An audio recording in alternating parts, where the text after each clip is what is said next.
কি অ বলতে পারবে? অ বলো। আচ্ছা, এটা আ, এটা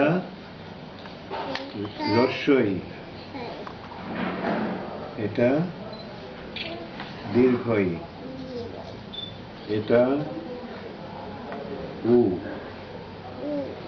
এটা দীর্ঘ, তারপরে এটা রি, এটা লি। বলেছো তুমি? এ, ওই, ও,